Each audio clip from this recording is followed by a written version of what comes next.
Este podcast se presenta por cortesía de Movistar Empresas, el aliado que está transformando negocios en Argentina, Chile, Colombia, Ecuador, Perú, Uruguay, México y Venezuela, brindando soluciones digitales que se ajustan a cada necesidad y potenciando sus operaciones con servicios en cloud, IoT, seguridad, conectividad, Big Data y advertising.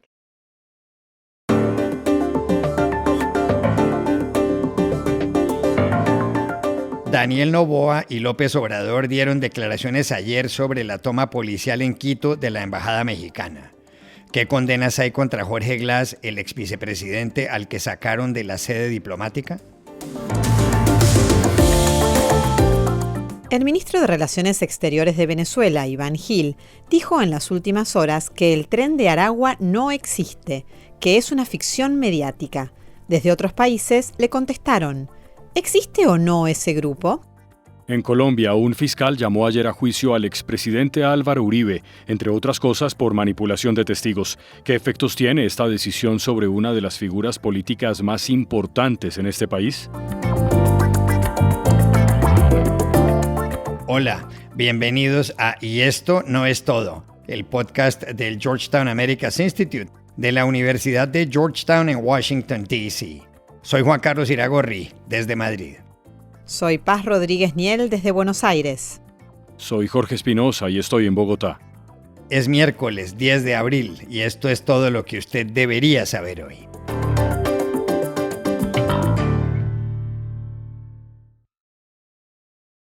Los presidentes del Ecuador, Daniel Noboa, y de México, Andrés Manuel López Obrador, se manifestaron ayer con respecto a la toma de la embajada mexicana, la noche del viernes en Quito, por parte de la policía ecuatoriana. Los agentes sacaron de allí al exvicepresidente del Ecuador, Jorge Glass. En su conferencia mañanera en el Palacio Nacional, López Obrador mostró un video donde se ve cómo los policías ecuatorianos irrumpieron en la embajada. Su gobierno argumenta que eso riñe con la Convención de Viena, que consagra la inviolabilidad de las sedes diplomáticas. Vamos a llevar este asunto a la Corte de Justicia Internacional.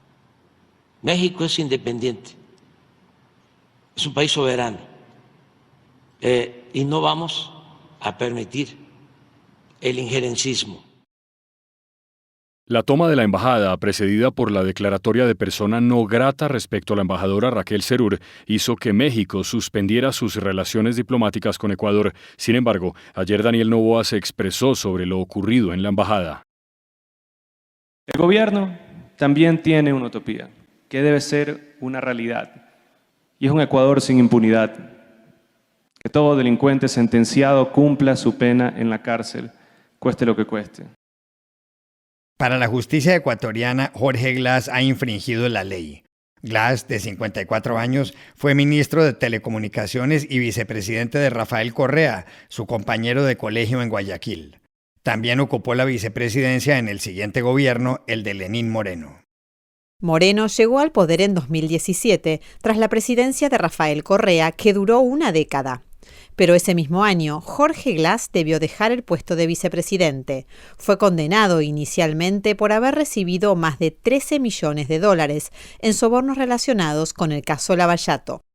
¿Cuáles son exactamente las condenas que pesan contra Jorge Glass, que militó en el partido correísta Alianza País, y cuáles las investigaciones que se le siguen? Llamamos anoche a Quito al periodista investigativo Arturo Torres, director del portal de noticias Código Vidrio.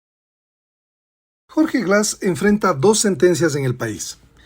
En la primera fue condenado a 6 años de prisión por el caso Odebrecht, en el que se lo sentenció por asociación ilícita por el cobro de sobornos a cambio de facilitar entrega de obras para esa empresa brasileña.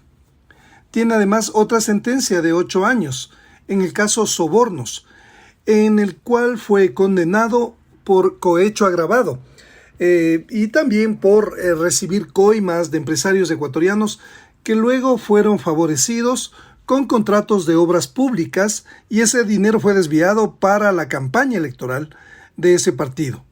Con él también fueron sentenciados varios líderes del correísmo, incluido el exmandatario Rafael Correa, quien está prófugo en Bélgica. En enero pasado, Glass recibió una orden de prisión preventiva en otro proceso penal por abuso y desvío de fondos públicos en el caso Reconstrucción de Manabí. Es investigado por apropiarse de fondos que debían usarse en proyectos de ayuda a miles de damnificados tras el terremoto que ocurrió el 2016. Cuando fue notificado con el inicio de este último juicio, precisamente Glass logró que un juez que hoy está preso le permitiera cumplir el resto de su pena de más de 2 años en su domicilio. Las semanas siguientes, Glass se refugió en la embajada en México, que lo recibió a pesar de que era requerido por la justicia ecuatoriana.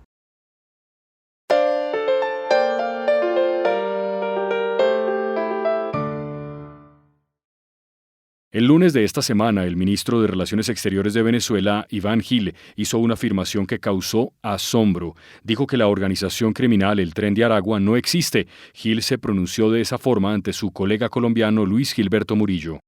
Gil dio esas declaraciones en la ciudad colombiana de Cúcuta cuando preparaba junto a Murillo el encuentro de ayer en Caracas entre los presidentes Nicolás Maduro de Venezuela y Gustavo Petro de Colombia.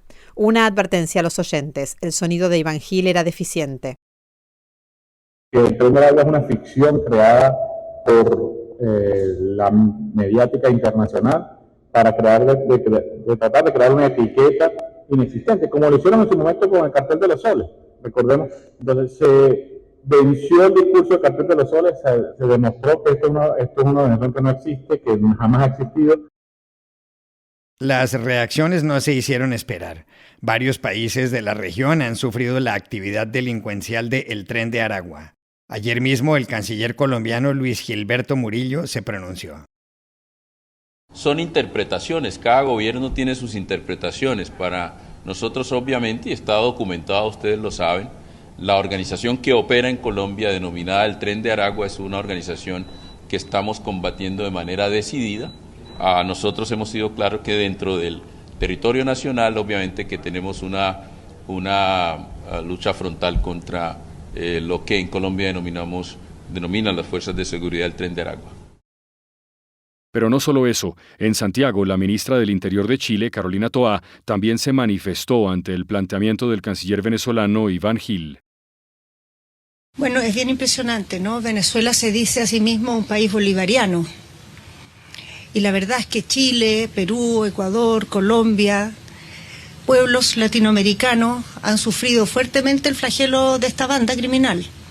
Personas han perdido a sus familiares, han perdido la tranquilidad de sus barrios, han perdido sus negocios por eso. Entonces es un insulto, no al gobierno de Chile, al pueblo de Chile, y no solo de Chile, a los pueblos de Latinoamérica, que se les diga algo así. Inaceptable. ¿Existe o no existe el Tren de Aragua? Esa es la pregunta. Llamamos ayer a Nueva York a José María del Pino, cuya reciente tesis de maestría en la Escuela de Periodismo de la Universidad de Columbia fue justamente sobre ese grupo criminal. No solo existe el Tren de Aragua, sino que además su expansión internacional y el flagelo que ha provocado en distintos países de destino como Perú, Chile, Colombia, Ecuador, incluso Panamá ahora, se debe gracias a la complicidad activa del régimen de Nicolás Maduro. Y quiero ponerlo en contexto. El Tren de Aragua nace en el estado de Aragua y en los primeros años de la década del 2010, este había nacido 4 o 5 años antes, por ahí por el año 2006-2007, en los primeros años de la década del 2010, cuando Hugo Chávez aún estaba vivo, y aún en Venezuela se ejercía el Estado de Derecho y la seguridad pública era importante para la narrativa de Hugo Chávez, se captura a sus líderes y son enviados a la cárcel de Tocorón. En Tocorón esa cárcel se transforma en una citadela, donde llegan a vivir 40.000 personas, los reos viven junto a sus familias y ahí el Tren de Aragua desarrolla su primera empresa criminal. Al tomar control sobre la cárcel, le pone precio a las distintas acomodaciones de la cárcel y le cobra al resto de los reos por el tipo de acomodación que tenían. Según datos e investigaciones, tanto de periodistas privados como del mismo gobierno en su momento, el Tren de Aragua llegó a generar $4.5 millones arrendando los espacios de esta cárcel. Una cárcel que hacia el año 2017 llegó a tener una discoteca denominada Disco Tokio, un restaurante denominado El Sazón de Lampa, galerías comerciales, piscinas, canchas de tenis y muchas otras instalaciones que dejan a Pablo Escobar como un verdadero niño de pecho al lado. Pero en medio de esto irrumpe en Venezuela la discusión sobre la seguridad en las cárceles. Y ahí es donde entra la activa complicidad del Estado. A través de la ministra de Asuntos Penitenciarios, Iris Varela, se realiza la misión de pacificación de las cárceles y la estrategia por la que opta el régimen de Maduro es entregarle el control de las cárceles a los líderes de las organizaciones para que ellos se encarguen de resguardar la seguridad pública en su interior. Efectivamente, disminuye los conflictos, pero se permite el empoderamiento de la organización. Y ahí, en medio de eso, al tomar control sobre Tocorón, empiezan a salir desde la cárcel cerca de 1.500 reos que empiezan a distribuirse en distintos países de Sudamérica, Perú, Chile, Ecuador, Colombia, como les he dicho. Esto está debidamente acreditado en documentos de la Fiscalía de esos países y se puede hacer track de la historia de estas personas hasta la prisión de Tocorón, más o menos entre el año 2017 y 2019, que fue la época en que salieron. Y en cada uno de estos países, el Tren de Aragua opera bajo dos premisas: franquicia su marca y, por tanto, grupos de terceros leales a ellos ocupan la marca del Tren de Aragua y toman dominio sobre los crímenes en cada uno de estos países, y también ofrece servicios a terceros. Por ejemplo, asesinar por encargo, por ejemplo, utilizar a migrantes en las redes de tráfico de inmigrantes que tienen en distintas fronteras como mulas para cargar la droga. El Tren de Aragua no son macrotraficantes, son a lo más microtraficantes de ketamina en Chile y Perú, pero sí utilizan sus rutas de tráfico de inmigrantes para ayudar al narcotráfico, y así han logrado, por ejemplo, generar alianzas con el Comando Capital en Brasil o con el Ejército de Liberación en el caso de Colombia.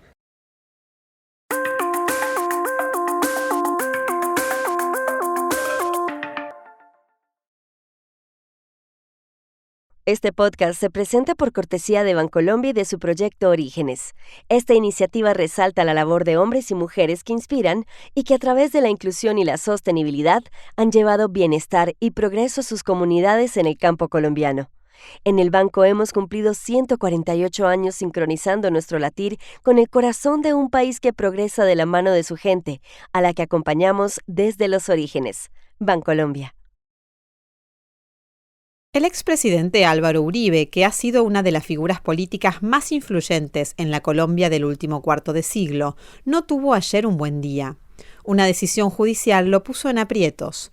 Uribe, de 71 años y que es de derecha, gobernó de 2002 a 2010. Jorge, ¿qué fue lo que pasó?